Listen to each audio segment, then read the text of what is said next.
The Romano mansion was intimidating even from the outside.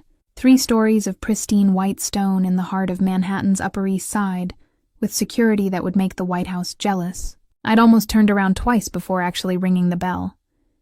"You must be Miss Miller." A woman in her 50s opened the door, warm smile contrasting with the fortress-like exterior. "I'm Maria, the housekeeper. Isabella's been asking about you all morning." "It's nice to meet you." I clutched my bag of piano books tighter. "I hope I'm not too early." "Right on time. Mr. Romano appreciates punctuality." She led me through a marble foyer that echoed with our footsteps. "The music room is this way." I'd taught piano for 5 years, in homes ranging from cramped apartments to suburban houses. But this was something else entirely. The music room was larger than my entire apartment, with floor-to-ceiling windows overlooking a private garden. And in the center, bathed in winter sunlight, sat a Steinway grand piano that probably cost more than I'd make in a decade. "It's beautiful," I breathed, unable to help myself. "Papa says it's the best piano in New York," a small voice announced. I turned to find a little girl in the doorway, 7 years old according to the file I'd received, with long dark hair and curious eyes. "Are you my new piano teacher?" "I am." "You must be Isabella."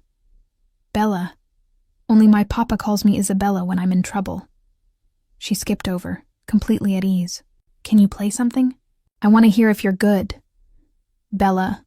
Manners," Maria chided gently. "It's okay." I set down my bag and moved to the piano, settling onto the bench. "What would you like to hear?" "Something happy." The last teacher only played sad music. I launched into a playful rendition of a Mozart sonata, adding little flourishes that made Bella giggle. Halfway through, I felt it, the prickle of being watched. I glanced at the doorway and nearly stumbled over the keys. A man stood there, tall, imposing, wearing a suit that screamed expensive even from across the room. Dark hair swept back from a face that was all sharp angles, and darker eyes that tracked my every movement with unnerving intensity. Alessandro Romano. Had to be. I finished the piece, my hands suddenly shaky. "Papa!" Bella ran to him, and his entire demeanor transformed. The hard edges softened as he crouched down to her level. "What do you think, Piccola? Do you like your new teacher? She plays happy music. Can we start now?" "That's up to Miss Miller." Those dark eyes fixed on me again. "Thank you for coming. I trust Maria showed you everything you need?" "Yes, Mr. Romano, everything's perfect. Please call me Alessandro. We'll be seeing quite a bit of each other." He straightened, and I had to tilt my head back to maintain eye contact. I sit in on Bella's lessons, to ensure she's progressing appropriately. That was unusual. Most parents dropped their kids off and disappeared. "Of course. That's fine. Excellent." He moved to an armchair positioned with a clear view of the piano, settled in like a king on a throne, and gestured for us to begin. "Please don't let me interrupt." "Right. Don't let the intimidating man in the expensive suit interrupt the piano lesson." Easy. Bella, at least, was a dream student. Eager, focused, with natural talent that made teaching a joy. She picked up the basics quickly, her small fingers finding the keys with increasing confidence. But I was hyper-aware of Alessandro's presence the entire hour. He didn't speak, didn't move, just watched. Not Bella, me. Every time I demonstrated a technique, leaning over to guide Bella's hands, showing her the proper posture, I felt his gaze like a physical touch, heavy, constant, assessing. "That's wonderful, Bella." I praised as she completed her first simple scale. "You're a natural, really?" Her face lit up, "Really. Practice these exercises this week, and next lesson we'll start on an actual song." "Can I pick the song?" "Within reason," I smiled. "Nothing too complicated yet." "Miss Miller is right, Piccola." Alessandro's voice, deep and accented, made me jump slightly. "You must master the fundamentals first. The beautiful music comes with patience." "Papa always says that." Bella sighed dramatically. "Patience, patience, patience, because it's true.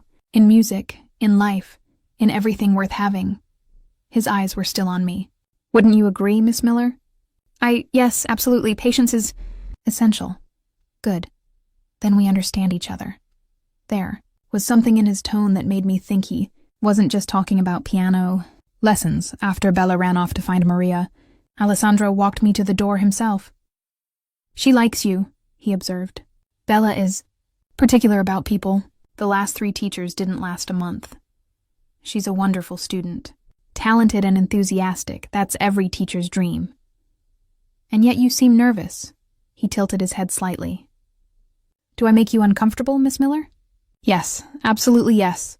It's just unusual to have a parent sit in," I said carefully. "Most prefer to give their children space during lessons." "I'm not most parents. And Bella isn't most children." His expression was unreadable. "Her mother died when she was 3. I'm all she has, so yes, I'm protective. Perhaps overly so, but I need to know who's in her life. I understand, and I'm happy to have you there." "Good, because I have no intention of leaving." He opened the door for me. "Same time next week?" "Yes, and I'll prepare some fun pieces for her to start on." "I look forward to it." The way he said it made me think he wasn't talking about Bella's progress. "Girl, he was watching you?" Rachel, my sister, nearly choked on her wine. "We were at her apartment for our weekly dinner, and I just recounted the afternoon." "The entire time?"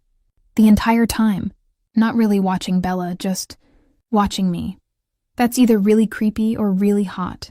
It's definitely unsettling. Those eyes, Rachel, it was like being X-rayed." "Did you Google him?" "Should I have?" She was already pulling out her phone. "Alessandro Romano. Oh wow. What?" "He's Nat. He's connected. Like, seriously connected. There are articles about alleged organized crime ties, investigations that went nowhere, the whole thing." My stomach dropped. "You're saying my new client is in the mafia?" "I'm saying there are rumors. Strong rumors. And enough money to make those rumors go away legally." She showed me her phone. "He's a widower, raising his daughter alone, runs several import-export businesses that nobody seems able to pin down exactly. And Grace, he's gorgeous. He was. The photos didn't do him justice. They couldn't capture the presence, the way he commanded space just by existing. This is bad. I should quit. You should be careful. But Grace, you need this job. Student loans, remember? Your tiny apartment with the leaky faucet? This guy's paying you 3 times your usual rate." She was right. When Alessandro's assistant had called with the offer, I'd nearly fainted at the number. Enough that I could actually save money, maybe even move to a better place. Just be professional. Teach the kid, collect your paycheck, and don't get involved in whatever else is going on. Sound advice. I should have followed it. The second lesson was the following week. This time I was prepared for Alessandro's presence. Or so I thought. He was waiting in the music room when I arrived, standing at the window, hands clasped behind his back. He turned when I entered, and I swear the temperature in the room rose 10 degrees. "Miss Miller, punctual again. I appreciate that." "It's just professional. Professional." He repeated the word like he was tasting it. "Yes, that's important, isn't it? Maintaining professional boundaries. Of course. Even when those boundaries become complicated." I had no idea what to say to that. Fortunately, Bella burst in, saving me from responding. "Grace, I practiced every day." Listen. She ran to the piano and immediately launched into the scales I'd taught her, perfectly. "Bella, that's wonderful." "You did practice!" Alessandro moved to his usual chair, but this time I was determined not to let him distract me. I focused entirely on Bella, on teaching her the new song we'd planned, a simple, cheerful melody that suited her personality perfectly. But halfway through demonstrating a tricky passage, I made the mistake of glancing at him. He wasn't just watching anymore. He was leaning forward slightly, elbows on his knees, completely focused. And there was something in his expression, not just interest, but hunger. Like I was the most fascinating thing he'd ever seen. My fingers stumbled on the keys. "Sorry, let me start again." "You're very talented," Alessandro said quietly. "The way you play, there's passion in it, not just technique." "Thank you." "Do you perform? Or just teach?" "Just teach. I'm not really a performer." "Why not?" "Stage fright, mostly. I'm better one-on-one." "Interesting." His gaze never left my face. "You hide yourself. Keep your gift private." "I don't hide." "Bella, go find Maria," he interrupted. Tell her we need refreshments. Miss Miller has been working hard. But Papa, the lesson, 5-minute break, go. Bella pouted but obeyed, leaving me alone with him. Alessandro stood, moving closer. Not threatening, but deliberate. I'm going to be honest with you, Miss Miller, and I hope you appreciate honesty. I do.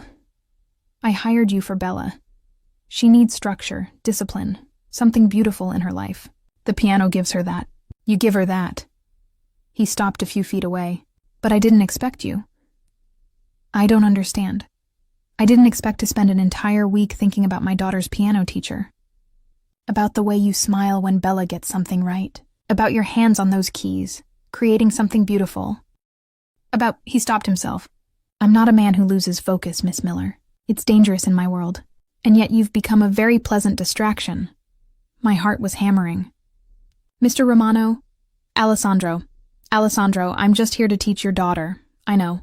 And you'll continue to do exactly that. But I'd like to be honest about why I sit in those lessons every week. He smiled slightly. It's not just for Bella anymore. Before I could respond, before I could even process what he was saying, Bella returned with Maria carrying a tray of cookies and juice. Papa, can Grace stay for dinner, please? I'm sure Miss Miller has other commitments, he said smoothly, but his eyes held a question. I should say yes. Should maintain those professional boundaries Rachel talked about. Actually, I'm free, I heard myself say. If it's not an imposition. Never an imposition. His smile widened. Bella, tell Maria we'll be 3 for dinner. Miss Miller is staying. And just like that, I crossed a line I couldn't uncross. Dinner at the Romano house was nothing like I expected. I'd imagined formal dining, multiple courses served by staff, uncomfortable silence, maybe some veiled conversation about whatever import-export business Alessandro really ran. Instead, Bella dragged me to a cozy family dining room, not the grand formal one I'd glimpsed earlier.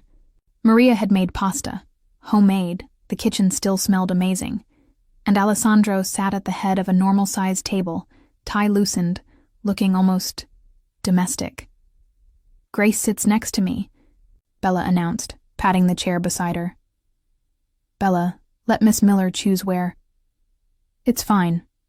I smiled, taking the seat she'd indicated, which happened to be directly across from Alessandro. Perfect. No way to avoid that intense gaze now. Tell me about yourself, Miss Miller, he said as Maria served the pasta. Beyond piano, what made you become a teacher? My mother was a music teacher. I grew up surrounded by it. Students coming and going, the sound of piano always in the house. It felt natural to follow her path. Was? His tone was gentle. She passed away 5 years ago. Cancer. I'm sorry. Losing a parent. He glanced at Bella, who was focused on twirling pasta. It changes everything. It does. But she left me her love of music. That's something. Do you have other family? A sister, Rachel. She's a lawyer in Brooklyn. Always worrying about me, convinced I'm too trusting for New York. Is she right? His eyes held mine. Are you too trusting? I'd like to think I'm cautious, but open to possibilities. Possibilities. He repeated the word thoughtfully. I like that. Many people close themselves off to possibilities out of fear. And you don't? I can't afford to. In my business, possibilities are opportunities. You either see them and act, or you lose them. Papa has lots of businesses, Bella chimed in. He works all the time. That's why I need piano lessons. So I have something to do while he's working. Bella, Alessandro said gently. I'm never too busy for you. I know, Papa. But Grace makes music fun, and she doesn't get mad when I mess up. Making mistakes is part of learning, I said. The piano doesn't judge you. It just waits for you to try again. See, Papa? Grace gets it. After dinner, Bella insisted on showing me her room, a little girl's dream with books and dolls and a small keyboard in the corner. I practice on this one, she explained. Papa says the big piano is for lessons and special times. That's smart. Keeps it special. Do you think... She hesitated, suddenly shy. Do you think my mama would be proud that I'm learning piano? My heart clenched. I think your mama would be so proud of you. Not just for piano, but for being kind and smart and brave.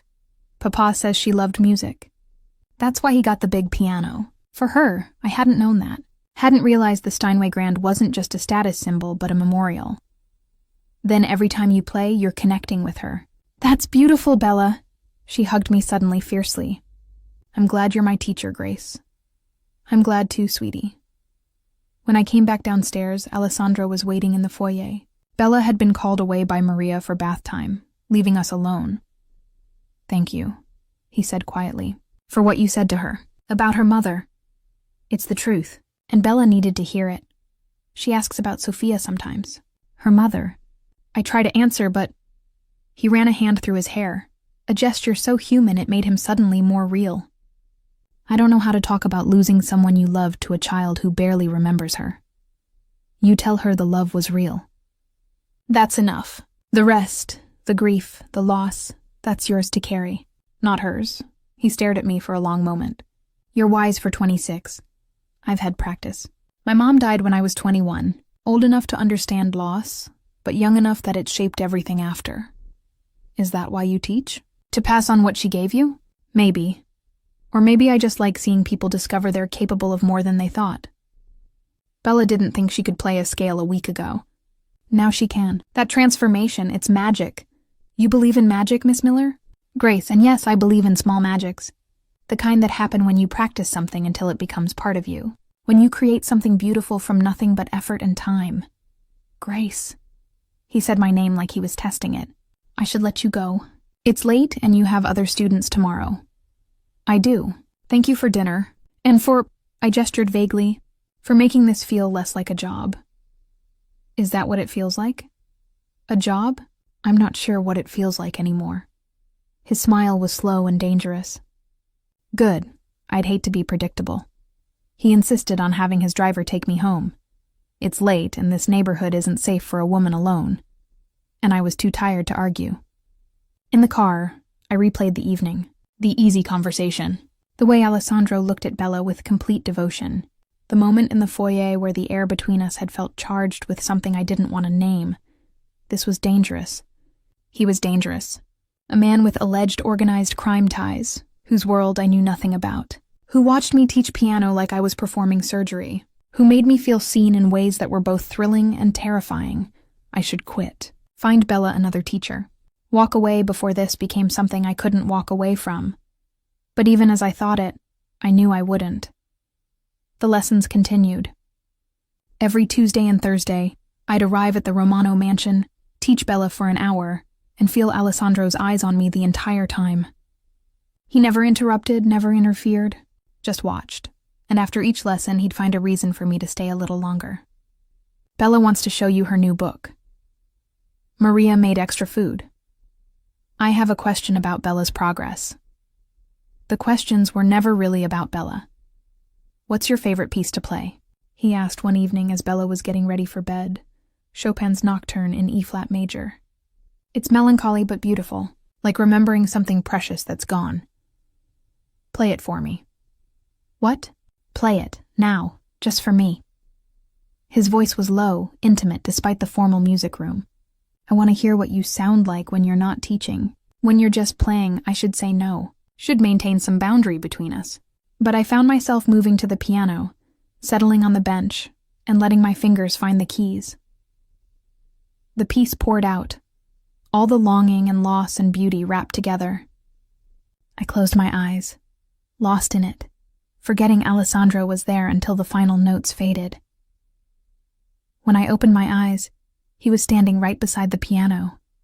Close enough to touch. That, he said roughly, is what I thought. You play like you're telling secrets, like the music costs you something. It does. All the best music does. Then thank you for sharing it with me. He reached out, his fingers brushing my cheek so briefly I might have imagined it. You're extraordinary, Grace Miller. I hope you know that. Alessandro, I know. Professional boundaries. The lines we're not supposed to cross. But Grace, those lines have been blurring since the moment you walked into my home. We both know it. This is a bad idea. Probably the worst. And yet I can't bring myself to care. His eyes held mine. Tell me you don't feel this. Tell me I'm alone in it and I'll step back. I'll be nothing but Bella's father at piano lessons.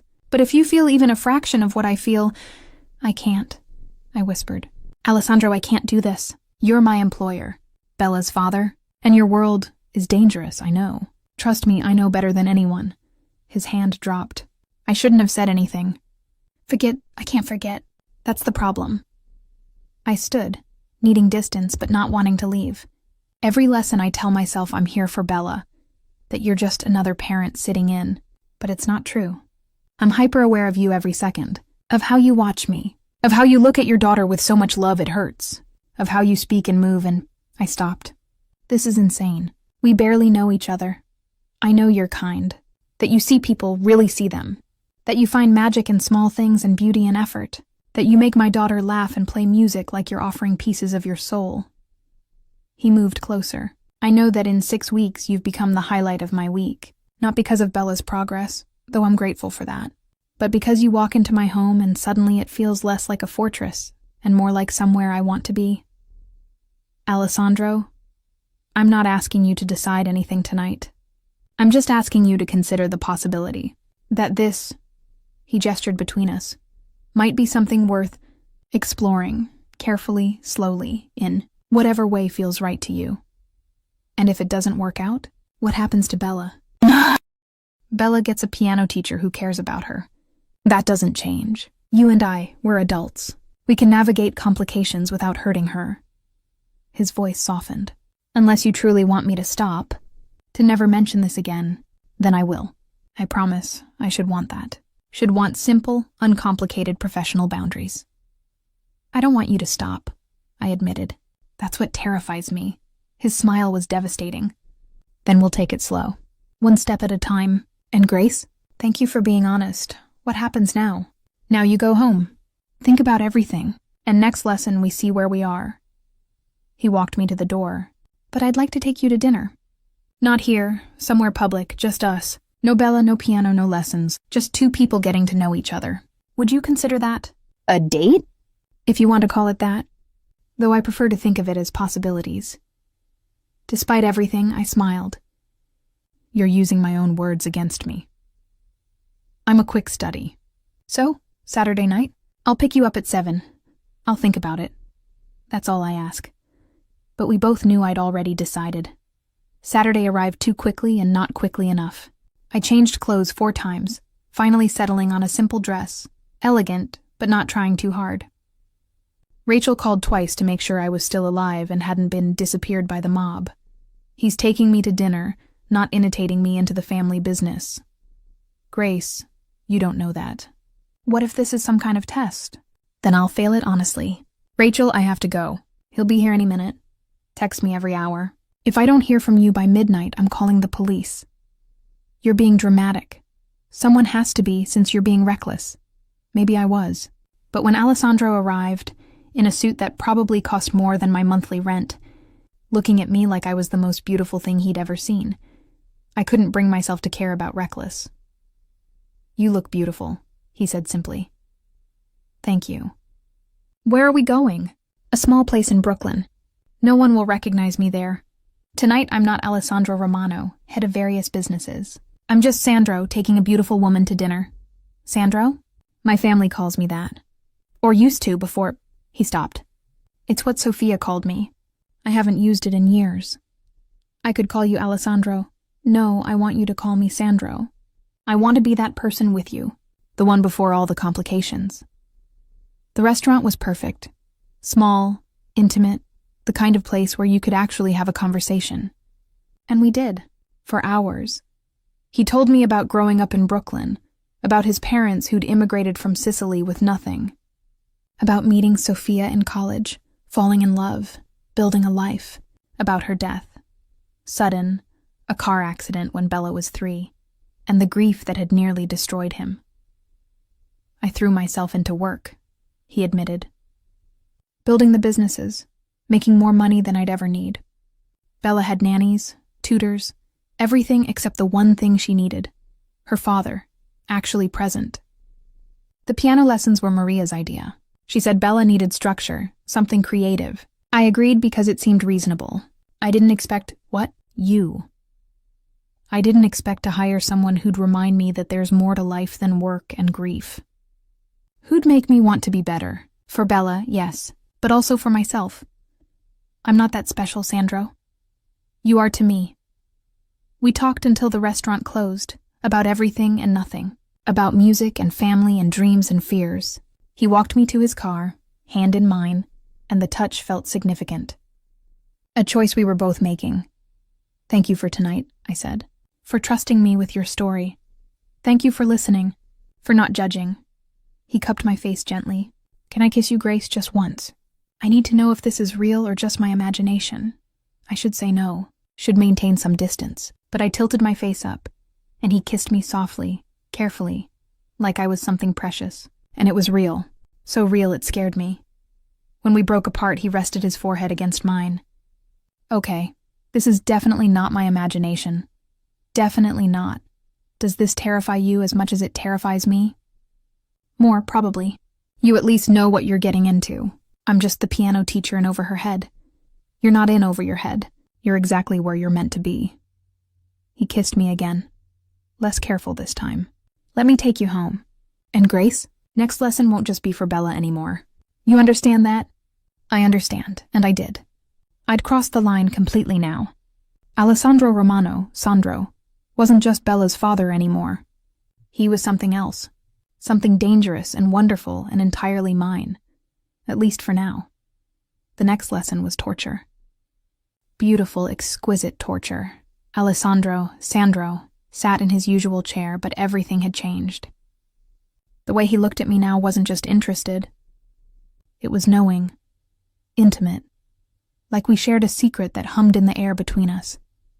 And Bella, oblivious and enthusiastic, kept creating moments that threw us together. Grace, can you show me that hand position again? She held up her hands, and I leaned over to adjust her fingers, acutely aware of Sandro's eyes on us. Like this. See? Curved like you're holding a small ball. Papa, come look. Grace's hands are so pretty on the keys. I can see from here, Piccola. His voice was low, amused. Miss Miller has very elegant hands. I blushed. Actually blushed like a teenager. Thank you. Now, Bella, let's try that passage again. After the lesson, Maria intercepted me in the hallway. Mr. Romano asked if you'd stay for lunch. Bella's request. Of course.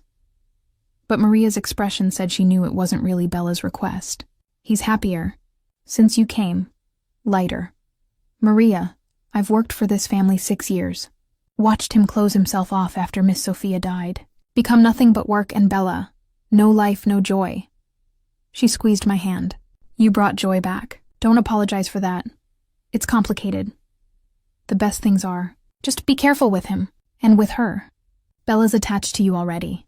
If this doesn't work, I know. I'm trying to be careful. Good. Because that man in there, he doesn't do anything halfway. Once he commits, it's complete. So if you're not sure, I'm terrified, I admitted.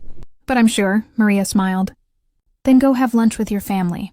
Your family. The words shouldn't have felt so right.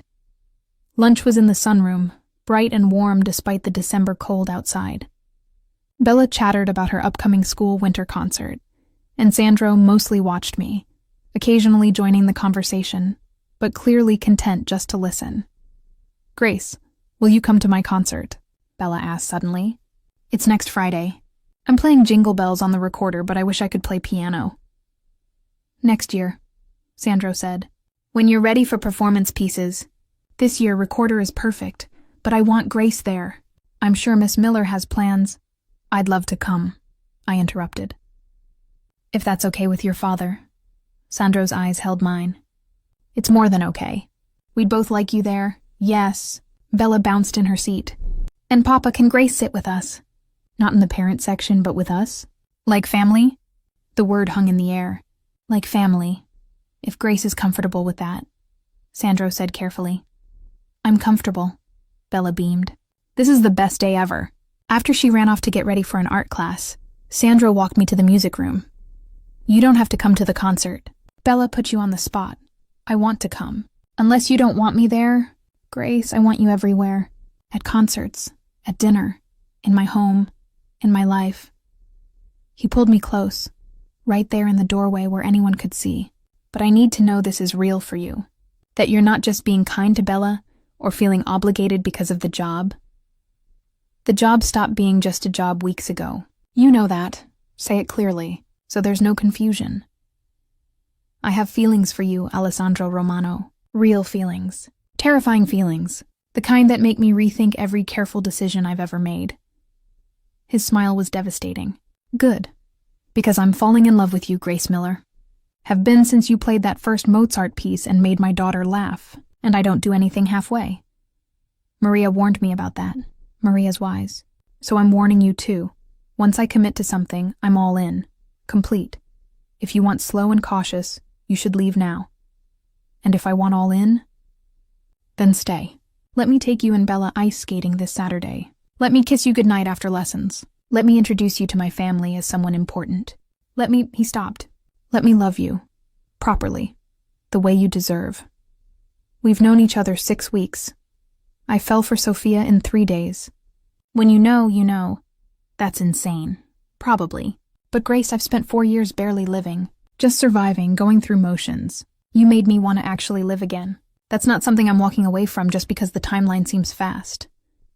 I should be scared. Should run from this intensity. Instead, I pulled him down and kissed him. Right there where anyone could see. When we broke apart, he was grinning. I'll take that as a yes to ice skating. Yes to ice skating. Yes to goodnight kisses. Yes to seeing where this goes. That's all I need. For now. Friday's concert was chaos in the best way. 207-year-olds playing recorders with varying degrees of success. Proud parents filming everything. Bella in the front row glowing with excitement. And me, sitting between Sandro and an empty seat he'd saved, in case anyone else wants to join us. Feeling like I belonged. Bella's performance was adorable. She hit maybe 70% of the right notes. But her enthusiasm made up for any technical issues. After she ran to us and Sandro scooped her up, "You were magnificent, Piccola. I messed up the end." No one noticed. And even if they did, who cares? You tried your best and had fun. That's what matters. Grace, did you like it? I loved it. You're a natural performer. Really? Because I was so nervous. Being nervous means you care. That's good. I touched her hair gently. I'm proud of you, sweetie. She hugged me tightly, and over her head, Sandro's eyes met mine. The look there made my breath catch, tenderness and heat and something deeper. Something that looked a lot like love. Ice cream, Bella announced. Papa promised ice cream if I didn't run away. The bar for success is very low, Sandro said dryly. But yes, ice cream. Grace, will you join us? Please, Grace. Please, please, please. How can I say no to that? The ice cream shop was crowded with post-concert families, but we found a corner booth. Bella demolished a sundae while chattering about her classmates, and Sandro's hand found mine under the table. Thank you for being here, he said quietly. Where else would I be? I don't know. Living your own life. Not getting pulled into mine. Maybe I like your life. At least the parts I've seen. You haven't seen all of it.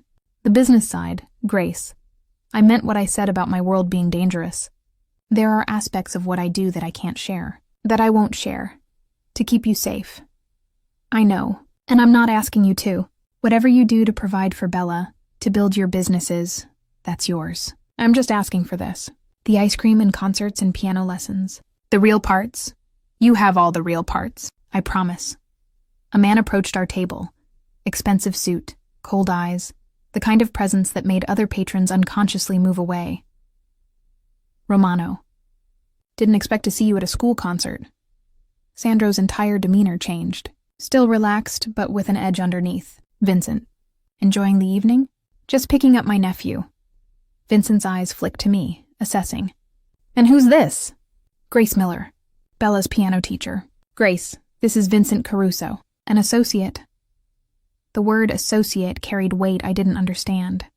Pleasure, Vincent said, though his tone said otherwise. Romano, we should talk about that matter we discussed, Monday. At the office. Tonight's personal time, of course. Wouldn't want to interrupt, but his smile was sharp. Enjoy your evening. After he left, Sandro's jaw was tight. I'm sorry about that. Who is he? Someone I do business with. Not someone you need to worry about. Sandro, Grace, please. Not here, not in front of Bella. He was right. But the encounter had reminded me that Sandro's world extended beyond piano lessons and ice cream. That there were parts of his life I didn't see, didn't understand. That could be dangerous. Later, after Bella was dropped off with Maria, Sandro drove me home. We sat in his car outside my building, the silence heavy. "I can't change what I am," he said finally. "What I do. The family business. It's complicated and not entirely legal. I'm working to legitimize things, but it takes time. And there are people, like Vincent, who are part of that world, who I can't just cut out without consequences." "I know. Do you?" "Because, Grace, dating me means accepting that there are things I can't tell you, places you can't go, risks you'll face just by being associated with me. Are you trying to scare me off?" "I'm trying to be honest. You deserve to know what you're getting into. Then tell me honestly, is Bella safe? Are you?" "Bella is the most protected 7-year-old in New York, and I'm careful. Always." "Then that's enough." "I'm not naive, Sandro. I know your world isn't normal, but I also know that you're a good father, a good man, and someone I'm falling in love with. The rest, we'll figure it out as we go." He pulled me close, kissing me deeply. "I don't deserve you. Probably not. But you're stuck with me anyway. Promise?" "Promise." The next few weeks fell into a pattern. Lessons on Tuesday and Thursday, family dinners after. Date nights when Bella was at sleepovers or with Maria. Slow integration into Sandro's life in ways that felt natural. He met Rachel one Sunday. Italian lunch in Brooklyn, where my sister interrogated him relentlessly before finally declaring him acceptable. I guess for a possible crime boss. "I'm definitely a crime boss," Sandro said easily. "Let's not pretend otherwise." Rachel had choked on her wine. "Did he just admit it openly?" "Yes," I sighed. "He doesn't believe in hiding things." "I don't believe in insulting your intelligence," Sandro corrected. "Rachel, your sister knows what I am. She's choosing to be with me anyway. I'm working to legitimize my businesses, but it takes time. In the meantime, I can promise that Grace and anyone she loves is under my protection. No one will touch her. Ever." "That's both romantic and terrifying," Rachel observed. "Welcome to my life," I muttered. But she'd approved. Grudgingly, but still, Bella's Christmas concert was magical, this time a piano piece. Simple but perfect, and she dedicated it to Grace, who taught me. Watching her play, seeing Sandro's pride, feeling like I was part of something beautiful. I realized I'd stopped thinking about this as temporary. Somewhere along the way, this had become my family. After the concert, Sandro pulled me aside. "I have something for you. Christmas present, but I can't wait." He handed me a small box. Inside was a key. What key to the house? "So you can come and go. So you don't have to wait for Maria to let you in. So," he stopped. "So you know you belong here, with us. If you want that. Sandro, I know it's fast. I know we've only been together a few months. But Grace, I meant what I said. I don't do anything halfway. And I want you in my life. Completely. Officially. I want Bella to have you as..." He hesitated. "As whatever you want to be. Teacher, friend, more. I'm not asking you to decide everything tonight. Just asking if you'll take the key. Consider what it means." I looked at the key. Small piece of metal that represented everything. Commitment, trust, family, future. All the things that terrified and thrilled me. "Yes," I said. "I'll take the key." His smile was brilliant. "Yeah?" "Yeah, because Sandro, I'm not doing this halfway either. I love you. I love Bella. I love the life we're building. And I want to see where it goes. I love you too. So much." He kissed me, right there in the hallway with people streaming past. "You're mine now, Grace Miller. For as long as you'll have me." That might be a while. I'm counting on it. 3 months after the house key, I used it for the first time without planning to. It was a Tuesday, lesson day, but I'd arrived an hour early with fresh bagels and coffee, wanting to surprise Sandro and Bella. Maria's car wasn't in the driveway, which was unusual, but I let myself in with the key he'd given me. "Hello? Sandro, Bella?" Voices from his office. Male voices. Tense. I should have left. Should have gone back outside and texted that I was early. But I heard Sandro's voice. Sharp, commanding in a way I'd never heard before. and I moved toward it without thinking. Told you the shipment terms were non-negotiable. If Marconi has a problem with that, he can bring it to me directly instead of sending his dogs. I stopped outside the cracked office door. Through it, I could see Sandro behind his desk, and two men I didn't recognize. Vincent Caruso stood to the side, arms crossed. "Marconi says you're getting soft," one of the men said. "Says you're distracted by your new girlfriend. That maybe you're not the right person to be making decisions anymore." The temperature in the room seemed to drop 10 degrees. "Marconi says a lot of things. Most of them are stupid." Sandro's voice was deadly calm. "But I'll make this clear. My personal life is off limits. My business decisions stand on their own merit. And if anyone thinks they can challenge my authority by threatening people I care about, they'll learn very quickly why I've held this position for 8 years. We're just delivering the message, and I'm delivering one back. Tell Marconi that if he has issues with how I run things, he can request a sit-down like a civilized adult. But if he ever mentions Grace Miller's name again in any context, there will be consequences. Do we understand each other?" "Yeah, we understand." "Good. Vincent will show you out." I backed away from the door quickly, but not quickly enough. As the men left, Vincent saw me. His eyes narrowed.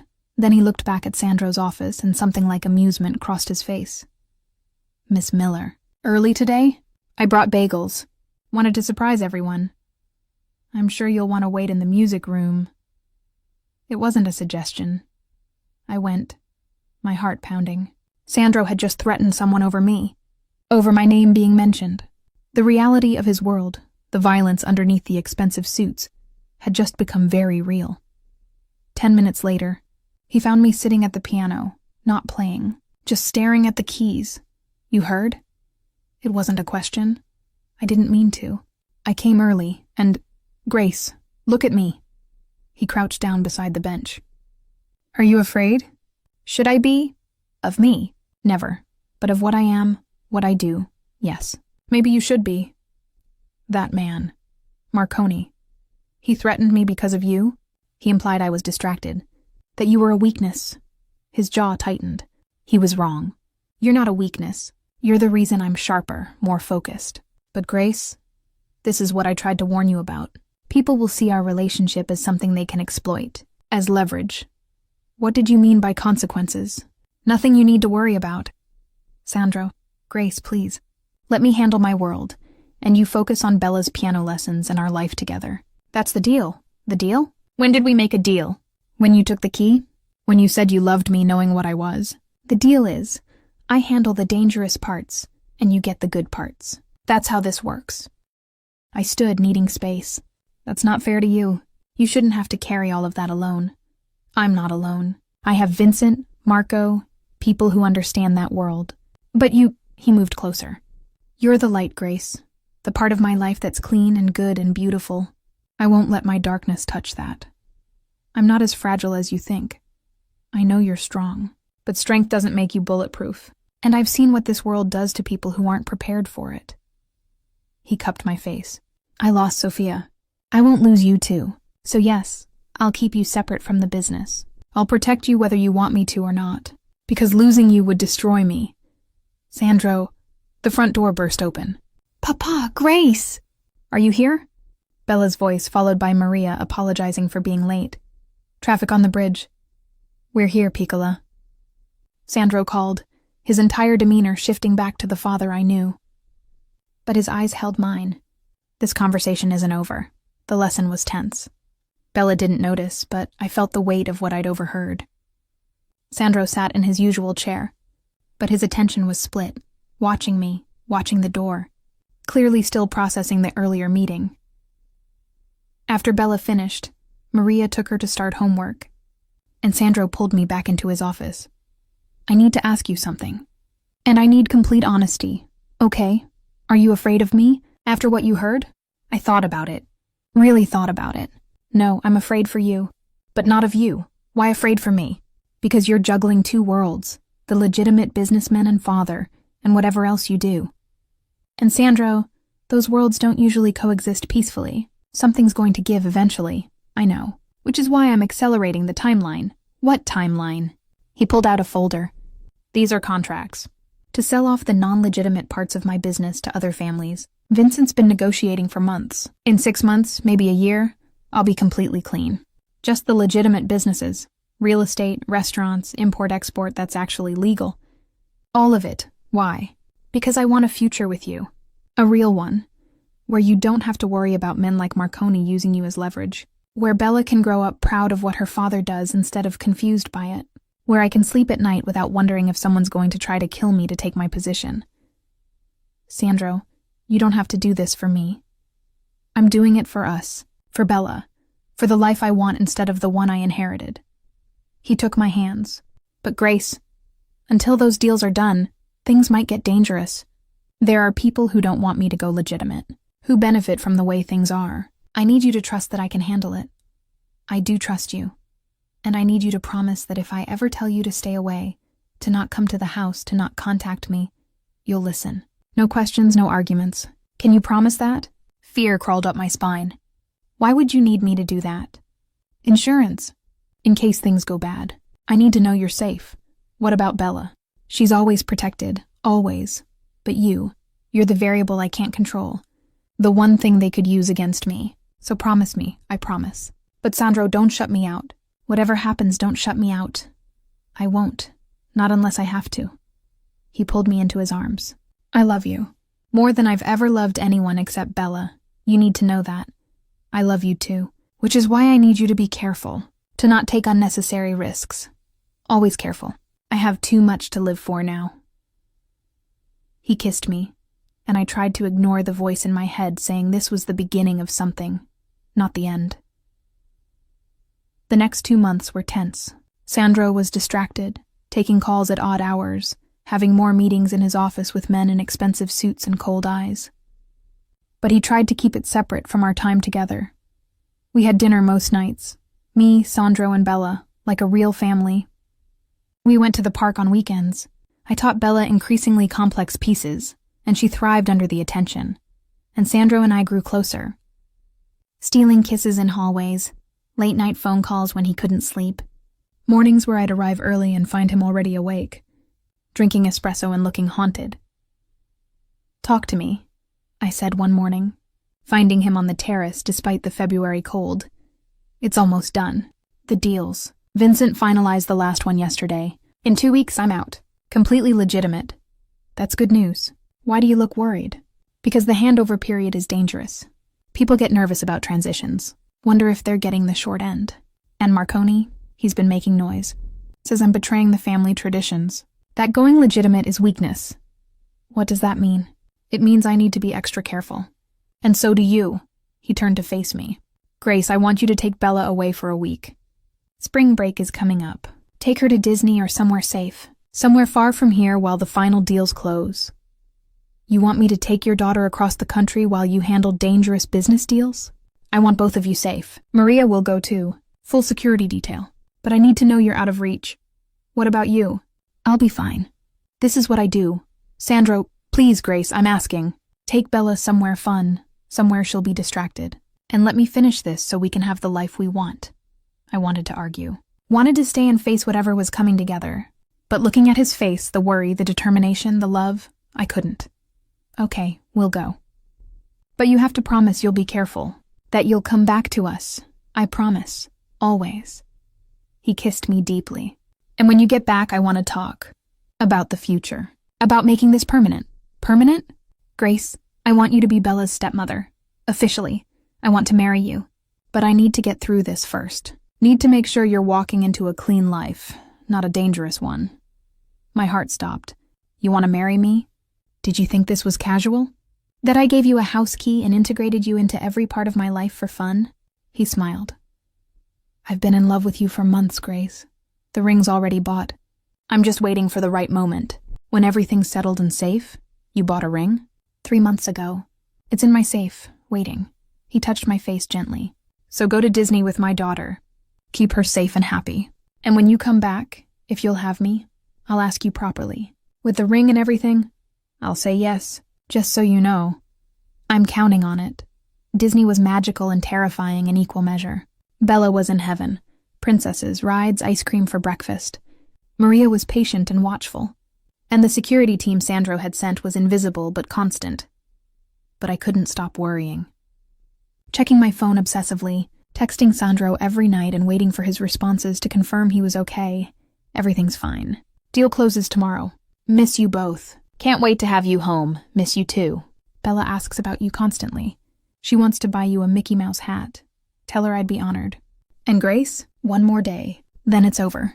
Then we start our real life. That was the last message I got. The next morning, Maria woke me before dawn. It's Mr. Romano. There's been an incident. What kind of incident? My voice was surprisingly steady despite my hands shaking. He's alive. Injured but stable. There was an altercation during the final negotiation. He's at Mount Sinai. Vincent is with him. Maria's face was pale. We need to go back, now. Bella is still sleeping. We tell her Papa had an accident. Nothing more. She doesn't need details.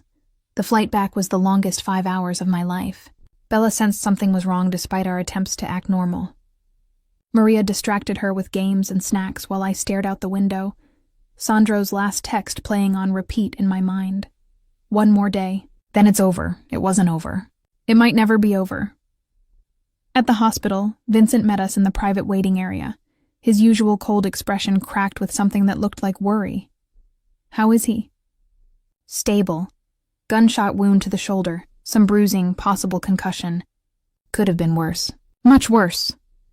Vincent glanced at Bella, who was clutching Maria's hand. He's asking for you. Both of you. Gunshot?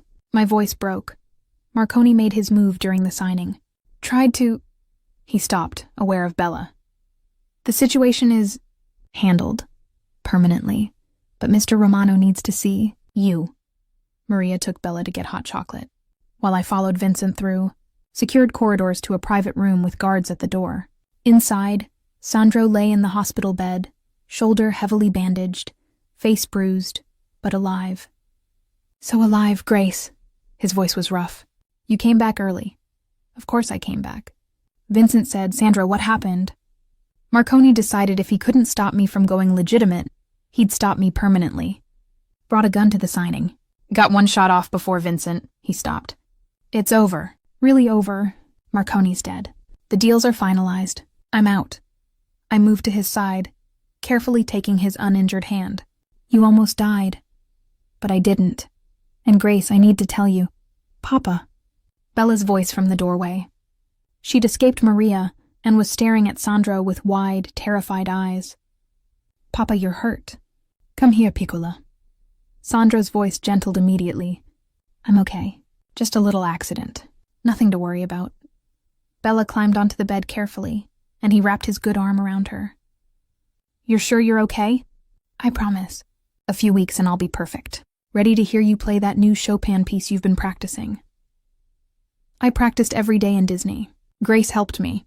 She looked at me. Grace was worried about you. She checked her phone like 1,000,000 times. Did she? Sandro's eyes met mine over Bella's head. Well, I'm glad she cares. She loves you, Papa. Everyone knows that. I love her too, Piccolina. Very much. After Maria took Bella to the cafeteria, promising chocolate cake and more hot chocolate, Sandro pulled me down to sit on the bed beside him. This isn't how I wanted to do this. Do what? This. He reached for the bedside table with his good hand, wincing. From the drawer, he pulled out a small velvet box. I was going to wait. Do it properly. Dinner, champagne, romance. But Grace, I just got shot. And all I could think about while it was happening was that I might die without asking you, without making this official. Sandro, let me finish. Please. He opened the box, revealing a stunning ring. Simple, elegant. A single diamond that caught the fluorescent light beautifully. Grace Miller, I love you. I've loved you since you walked into my home and made my daughter laugh. Since you played Chopin like you were sharing secrets. Since you looked at me, really looked at me, and saw someone worth loving despite everything. I want to marry you. Want you to be Bella's mother officially. Want to wake up next to you every morning and fall asleep holding you every night. Want to build a life that's clean and good and everything Sophia and I never got to have. So will you, even though I'm injured and drugged and this is possibly the worst proposal in history. Will you marry me? Tears streamed down my face. Yes, God, yes. But Sandro, you scared me. When Maria said there was an incident, I know. I'm sorry, but it's over now. Really over. The legitimate businesses are mine. The dangerous parts are sold. And I'm going to spend the rest of my life making you happy. If you'll let me, I'll let you. I leaned down carefully, kissing him. But if you ever get shot again, I'm going to kill you myself. Fair. Though I'm planning to avoid getting shot from now on. Hurts like hell. He slipped the ring on my finger with his good hand. There, now you're mine. Officially. I've been yours for months. Now everyone knows it. Maria and Bella returned, and Bella's eyes went straight to the ring. Grace, are you getting married to Papa? I am. Is that okay with you? Are you kidding? This is the best thing ever. She bounced on the bed, making Sandro wince. Sorry, Papa, but Grace is going to be my new mama. Not new. Additional, Sandro said gently. Your mama, Sophia, she'll always be your mama. But Grace will be there too. Loving you, taking care of you, being part of our family. Can I call her Mama Grace? If Grace is okay with that. I was crying again. I'd be honored. Bella hugged me tightly. I'm so happy. Maria, did you hear? Grace is going to be my mama. Maria smiled, tears in her own eyes. I heard, little one. This is very good news. Sandro came home 2 days later, still healing but determined to be out of the hospital. The first thing he did was gather Bella and me in the music room. Play something, he said, settling carefully into his chair. Both of you. A duet. Papa, I'm not good enough. You're perfect enough. Grace will help you. Play that piece you've been working on. The simple Mozart. Bella and I sat at the piano together, her playing the melody, me playing the harmony. It wasn't perfect, but it was beautiful. And watching Sandro watch us, the love on his face unmistakable, I understood what he'd been trying to tell me all along. This was his real life. Not the business meetings in danger. This. Music and family and moments that mattered. When we finished, he was smiling. Perfect. Both of you. My whole world in one song. You're getting sappy, Papa. I'm allowed. I almost died. That gives me lifetime sappy privileges. He looked at me. Grace, I want to marry you soon. Not a big wedding, just family and friends. Something simple but real. Can we do that? How soon? Next month? I know it's fast, but I've wasted enough time. I want you to be my wife. Officially, legally, in every way that matters. Next month sounds perfect. 1 month later, the wedding was small, just 30 people in the mansion's garden, which Maria and Bella had helped decorate with white flowers and fairy lights. Rachel stood as my maid of honor, crying through the entire ceremony. Vincent was best man, looking deeply uncomfortable in his role, but doing it anyway because Sandro had asked. Bella was flower girl, wearing a dress she'd picked herself and taking her role very seriously. She walked down the aisle throwing petals with precise care, then stood between us during the ceremony. You look beautiful, Sandro whispered as I reached him. His shoulder was still healing. He couldn't wear a jacket, just a vest over his white shirt. But he was standing. Alive. Mine. You look pretty good yourself. For a guy who got shot 3 weeks ago. For the man I'm about to marry. The ceremony was simple. Traditional vows, with one addition, Bella's voice joining us. Do you promise to love my papa forever? She asked me solemnly. I do. Forever. And do you promise to let me call you Mama Grace? Always. And do you promise to keep teaching me piano even though you're married now? Bella, Sandro laughed. That wasn't part of the script, but it's important. She looked at me. Promise? I promise. For as long as you want to learn. Okay? Then you can marry Papa now. The officiant was trying not to laugh. Well then, by the power vested in me, and apparently with Bella's permission, I now pronounce you husband and wife. Alessandro, you may kiss your bride. He did. Thoroughly. Until Bella made gagging noises and everyone laughed. Ladies and gentlemen, Mr. and Mrs. Romano, and Bella, who made this possible. The reception was perfect. Good food, better wine, toast that made me cry. Rachel's speech about how I'd found my person. Vincent's surprisingly heartfelt words about Sandro deserving happiness. Maria's blessing in rapid Italian that Sandro translated later as, May you be as happy as you've made this house. But my favorite moment was late in the evening. Most guests had gone home. Bella was asleep on a garden bench, exhausted. And Sandro pulled me onto the makeshift dance floor for one last dance. Happy? He asked, deliriously. You? More than I thought possible. Grace, you saved me. You know that? I think we saved each other. Maybe. But you walked into my life when I'd given up on anything except surviving. And you made me want to actually live again. That's not a small thing. You did the same for me. After my mom died, I was just going through motions. Teaching because it was expected, not because I loved it. But with Bella, with you, I remembered why music matters, why teaching matters, why love matters. So we're both disasters who fixed each other. Something like that. He kissed me softly. I love you, Grace Romano. I love you too, Sandro. My husband. Say that again. I like the sound of it. My husband. Better every time. He pulled me closer. Thank you for taking a chance on the guy who sat in on piano lessons just to watch you. For seeing past the danger to the person underneath. For loving my daughter like she's yours. For falling in love with you? That was the easy part. I touched his face gently.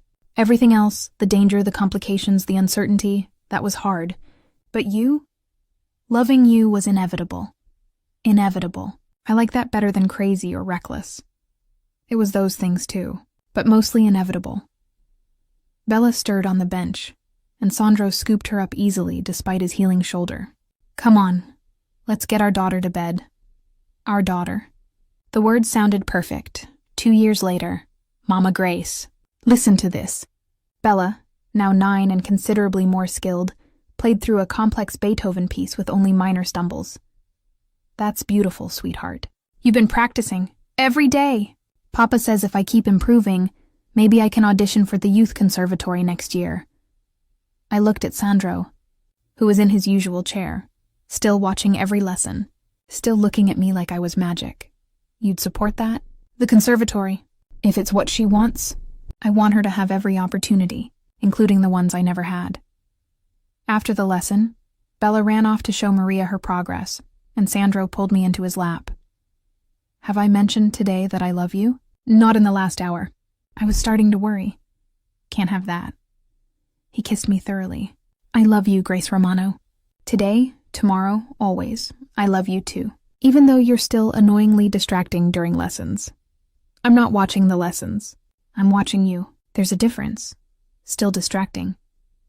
I'll try to be less obvious. Please don't. I like knowing you're there. Always. For every lesson, every concert, every moment. That's the deal. Best deal I ever made. Best piano teacher I ever hired.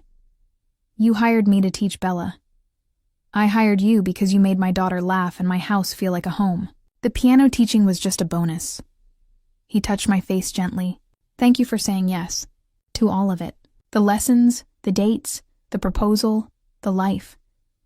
Thank you for sitting in on every lesson. For watching me like I was the most fascinating thing in the world. For making me fall in love with you. That was the plan all along. Very presumptuous. Very determined. There's a difference. Bella's voice called from upstairs. Mama Grace, Papa, can we have ice cream for dinner? That's a terrible idea, I called back. Which means yes, Bella responded. Sandro laughed. You're too easy. She's your daughter. She learned manipulation from the best. Fair point. He stood, pulling me up with him. Come on, let's give our daughter ice cream for dinner and pretend we're responsible adults. When did we become the kind of parents who do that? The moment you married me. I'm a bad influence. The worst. But you love me anyway. Unfortunately, yes. We headed upstairs together, and I thought about that first lesson. About Alessandro Romano sitting in his chair, watching me teach his daughter, looking at me like I was something precious and fascinating and worth breaking his own rules for. I'd thought he was just another overprotective parent. Turns out he was the love of my life, patiently waiting for me to catch up. Some piano lessons change everything. Mine changed my entire world, and I wouldn't change a single note. 5 years after the wedding, the sound of piano filled the house at 7 a.m. Not unusual anymore. But today it was particularly enthusiastic. I smiled into my coffee, listening to 14-year-old Bella work through a Rachmaninoff piece that would have been impossible for her just 2 years ago. "She's going to wake Lucas," Sandro murmured, appearing behind me to wrap his arms around my waist, his chin resting on my shoulder. "Lucas could sleep through a bomb. Your son inherited your ability to sleep anywhere, anytime." "Our son. And he's 3. All 3-year-olds sleep like that." As if summoned, the patter of small feet announced Lucas's arrival. He appeared in the kitchen doorway, dark hair sticking up at angles, clutching his stuffed lion, the same one that had been Bella's favorite years ago. "Mama, why is Bella so loud?" "Because she has her final conservatory audition today, baby. She's nervous." "Oh." He climbed into Sandro's arms without hesitation. "Papa, can we have pancakes?" "Can you say please?" "Please, Papa, with chocolate chips." Sandro kissed his son's head. "How can I say no to that? Grace, you want pancakes? I want to sit and watch you make them while I drink my coffee." Pregnancy privilege. His eyes immediately went to my still flat stomach, barely 8 weeks along, a surprise we'd only discovered last month. "You're not overdoing it?"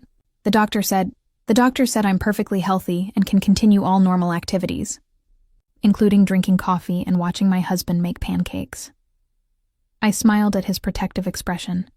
Some things never changed. "Sandro, I'm fine." "We're fine. I know. He stopped, clearly remembering he had an audience. "Pancakes. Right. Coming up." Bella appeared in the doorway, slightly sweaty from practicing, her hair pulled back in a messy ponytail. At 14, she was all legs and attitude, but her eyes still lit up when she saw her little brother. "Lucas, you're supposed to be sleeping." "Bella was too loud," he reported seriously. "I was practicing. My audition is in 4 hours." "Bella, breathe," I said gently. "You're ready. More than ready. You've been preparing for this for 2 years. But what if I mess up? What if I forget the Chopin? What if—" "Then you recover and keep playing," Sandro said, already mixing pancake batter with Lucas, helping by stealing chocolate chips. "Music isn't about perfection, Piccola. It's about passion. You have that in abundance." "Papa's right," I added. "And besides, you've performed that Chopin piece at least 50 times. Your fingers know it even if your brain doesn't. That's what you always say. Because it's always true." I stood, moving to hug her. "You're going to be magnificent. Just like you always are." She hugged me back tightly. "What if I don't get in? Then we try again next year. Or we find a different program. Or you decide the conservatory isn't what you want after all, and we support that too." I pulled back to look at her. "Bella, there's no wrong outcome today. Just an experience. Just you sharing your gift. When did you get so wise?" "When I started teaching a 7-year-old who asked too many questions and made me think about what music really means." Sandro looked over from the stove, and the look he gave me was the same one from 7 years ago. Like I was magic. Like I'd hung the moon. Like he couldn't quite believe I was real. Some things really never changed. The audition was at Carnegie Hall, not the main stage, but one of the smaller practice halls used by the youth conservatory program. We arrived early, and Bella immediately disappeared into the practice room with other nervous teenagers. "She's going to be fine," I told Sandro, who was pacing. "I know. I just remember her first lesson. She could barely reach the pedals. And now she's auditioning for one of the most prestigious music programs in the country. Time flies when you're watching your daughter grow up. Speaking of which..." He touched my stomach gently. "Have you thought about names?" "Sandro, we don't even know the gender yet. I know. But I like to be prepared. You have a list, don't you? A short one.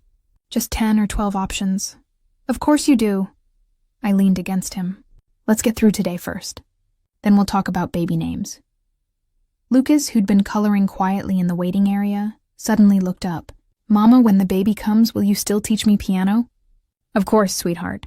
I'll teach you and the new baby, just like I taught Bella." "But Bella's really good." "What if I'm not good?" Sandro crouched down to his level. "Then you'll be good at something else. Music isn't the only important thing, Lucas. It's just one beautiful thing. You'll find your own beautiful things." "Like you did?" "Exactly like I did. I found business and family and..." He glanced at me. "And your mama. Those are my beautiful things. I think my beautiful thing is dinosaurs. Dinosaurs are excellent. Very important. Sandro's face was completely serious. The world needs dinosaur experts. When Bella finally performed, we were allowed to watch from the back of the room.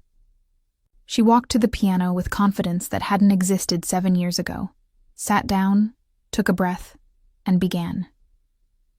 The Rachmaninoff poured out.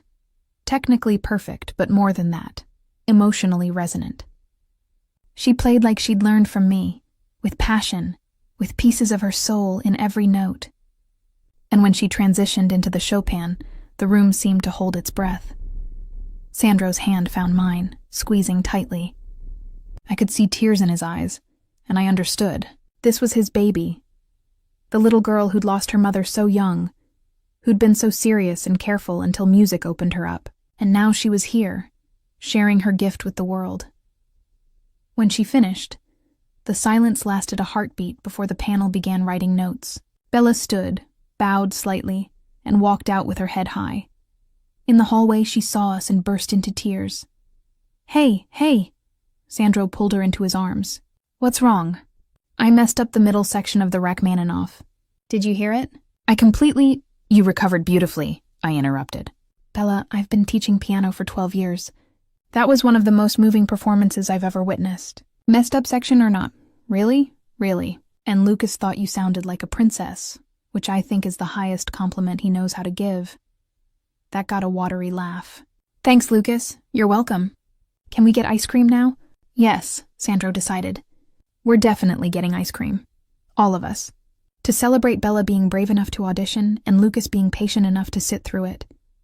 And Mama being pregnant, Lucas announced loudly. Several nearby parents turned to stare. I felt my face flush. Lucas! That was supposed to be a secret. Oops, sorry, Mama. Sandro was trying not to laugh. Well, I guess the secret's out. Yes, we're expecting. Due in 7 months. We'll be sure to send announcements. The acceptance letter came 2 weeks later. Bella got in. Not just accepted, but offered a scholarship. She'd be studying with some of the best instructors in the country, performing in recitals, maybe even competing internationally. This is because of you, Sandro said that evening after Bella had finally stopped screaming and calling everyone she knew. You gave her this. I gave her technique and theory. She gave herself the passion. You gave her more than technique. You gave her confidence, the belief that she could create something beautiful and share it with the world. He pulled me close. You gave me that too, the belief that I could have a life beyond just survival, that I deserved beauty and love and second chances. Third chances, technically. You had Sophia first, then Bella, then me, then you and Lucas and this new baby. I keep getting chances to get it right, to build something worth having. He touched my stomach. Do you ever regret it? Walking into my home 7 years ago? Getting tangled up in my complicated life? Not once. Even when you got shot, even when your world scared me, not once did I regret loving you. Good. Because I'm never letting you go. You know that, right? I'd figured that out. You're very possessive, only about things that matter. And Grace, you matter more than anything. He kissed me softly. Thank you. For what? For sitting down at that piano 7 years ago and making my daughter laugh. For seeing past the intimidating boss to the father who just wanted his child to be happy. For falling in love with both of us. For giving me Lucas and this new baby. For making this house feel like a home instead of a fortress. I kissed him to shut him up. You're getting sappy again, I told you. Lifetime sappy privileges? You agreed to them when you married me. Did I? I don't remember that in the vows. It was implied. In the part where you promised to love me even when I'm annoying. That was definitely in there. Bella appeared in the doorway. Are you two being gross again? We're being married. There's a difference. Same thing. But she was smiling. Papa, can Grace and I play a duet at the celebration recital next month? The conservatory wants me to perform with a mentor. Grace is your stepmother now, not your teacher. She's both. She'll always be both. Bella looked at me. Will you? Play with me? One more time before I'm too advanced for you? You've been too advanced for me for 2 years, and we both know it. But yes, I'll play with you. What piece? That Mozart we played at your wedding. The simple one. I know it's basic for me now, but... She hesitated. It feels right. Like completing something we started, I was crying again. Pregnancy hormones were making me incredibly sentimental. That sounds perfect, sweetheart. 1 month later, the recital. The conservatory's recital hall was packed. Bella had performed 3 complex pieces already, works by Liszt, Debussy, and Prokofiev that showcased her technical skill and emotional depth. The audience was impressed. The instructors were pleased. But then she returned to the stage for the final piece. "This is a bit different," she said into the microphone, her voice steady despite her nerves at public speaking. "This is the piece I played with my stepmother, my first teacher, at her wedding to my papa 7 years ago. We were learning together then. She was teaching me scales, and I was teaching her how to be a mom. And now," her voice wavered, "now she's the best mom I could ask for. Even though my first mama is still in my heart, Grace gave me music and love, and a family that grew bigger and better. So this is for her, and for my papa, who sat in every single lesson just to watch her. And for Lucas and the new baby who's coming. For all of us." She gestured, and I stood from the audience, making my way to the stage. At 6 months pregnant now, I moved more carefully, but I got there. Sat beside Bella at the piano bench one more time. "Ready?" I whispered, always. "Thank you for everything, Mama Grace. Thank you for letting me be part of your life, sweet girl." We played the simple Mozart duet. Her melody, my harmony, just like 7 years ago. But everything was different now. She was different. I was different. We were family in ways neither of us had imagined that first lesson. When we finished, the applause was thunderous. Bella hugged me tightly and I held her. My first child in all the ways that mattered. From the audience, Sandro stood, my husband, still watching me like I was the most fascinating thing in the world, holding Lucas, who was clapping enthusiastically. This was my life. This impossible, beautiful, unexpected life that had started with piano lessons and turned into everything. Later, at home, after Bella was asleep and Lucas was tucked in, Sandro and I stood in the music room, the room where it all began. "Do you remember the first time you played for me?" he asked. "Just for me?" "The Chopin Nocturne. I remember. You looked at me like I was telling you secrets. You were. You still do, every time you play." He guided me to the piano bench sitting beside me. "Play it again. One more time. Just for us." I played, and he watched, and the circle completed. 7 years ago, I'd walked into this room to teach a 7-year-old piano. I'd left with a family, a love, and a life I never could have imagined. Sometimes the best things aren't planned. Sometimes they happen when you sit down to teach scales and end up learning about love. And sometimes, the man watching from the chair isn't just observing lessons. He's falling in love with the teacher, one note at a time. "I love you," Sandro whispered when I finished. "Today, tomorrow, always, I love you too. My husband, my family, my home. Best piano lesson I ever sat through.